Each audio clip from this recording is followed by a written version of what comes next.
Mapagpalang araw mga kalakay, isa na namang recipe yung isi-share ko sa inyo ngayong araw.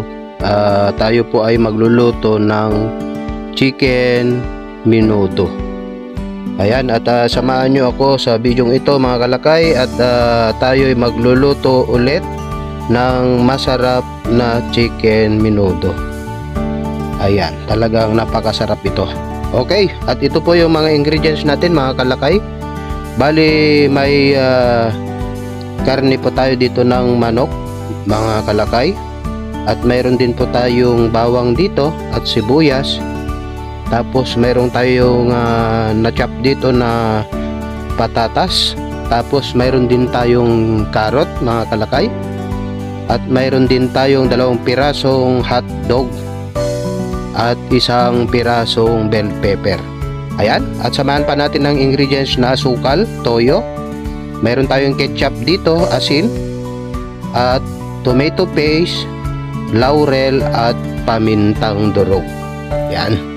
So mag-start na tayong magluto mga kalakay. Ayan, bali iinit lang natin yung ating pan mga kalakay. Tapos maglalagay tayo ng kaunting mantika.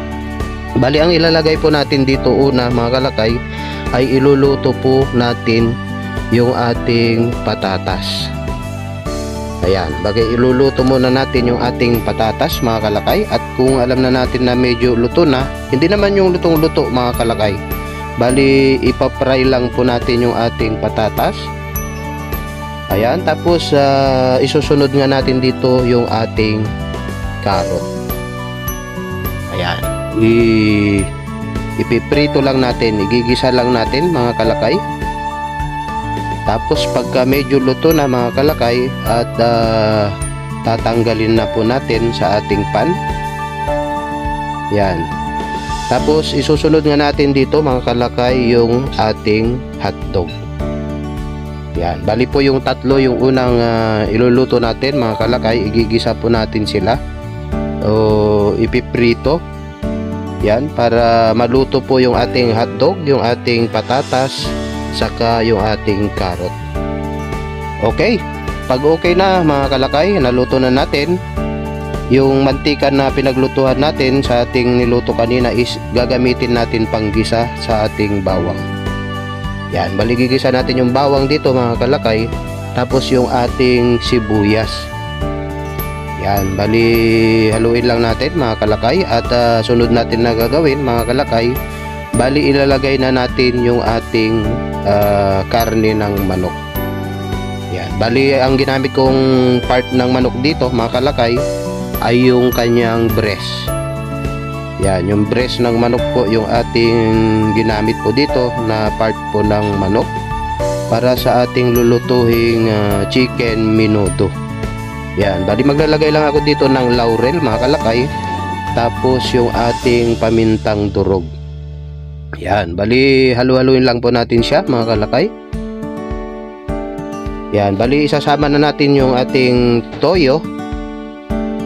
Ayan, yan po yung ating toyo mga kalakay. Isama na natin sa ating manok habang ito'y ginigisa po natin, upang sa ganun po mga kalakay ay manuot po yung toyo sa ating manok. Yan, bali maglalagay nga po ako dito ng asukal mga kalakay.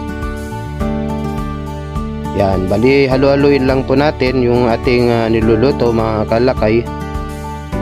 At ito, medyo luto na yung ating manok mga kalakay. So maglalagay nga po ako dito ng 1 basong tubig.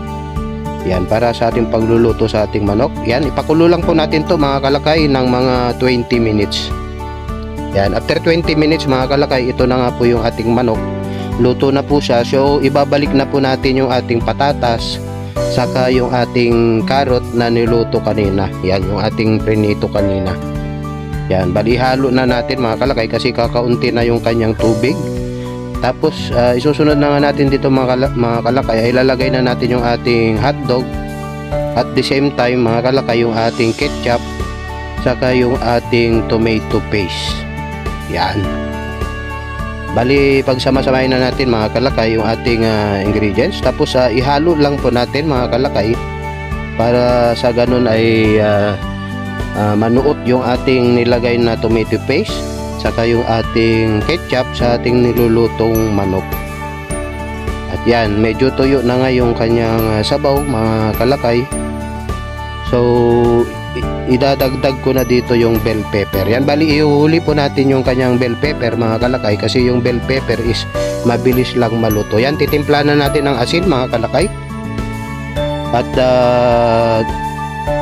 nakikita nyo nga po mga kalakay na natuyo na yung ating nilulutong chicken menudo. Kumbaga wala na yung kanyang sabaw kanina mga kalakay, at medyo nagmamantika na po siya. Ayan, halo-haloyin lang po natin mga kalakay, at maya to ay maluluto na. Yan, napakasarap to mga kalakay na lutuin at ulamin. Yan, lalo na sa ating hapagkainan. Ayan, at maya to mga kalakay ay maluluto na yung ating masarap na chicken menudo. Ayan, talagang isa na namang recipe yung ating may share ngayong araw mga kalakay, na sadyang nakakatakam talaga. Ayan, sarsa pa lang talaga nito mga kalakay ay ulam na. Ayan, halo-haloin lang natin mga kalakay. At luto na nga yung ating chicken menudo, at ito na nga po yung resulta ng ating luto ngayong araw mga kalakay. So ready na po tayong manangalian mamaya. Yan, talagang nagugutom na ako mga kalakay. So ako muli ay nagpapasalamat sa inyo mga kalakay sa inyong mga support sa ating munting channel guys. At God bless you all. Nawa ay patuloy tayong gabayan at ingatan sa ating pang araw-araw na buhay. Yan, God bless all guys. Bye bye.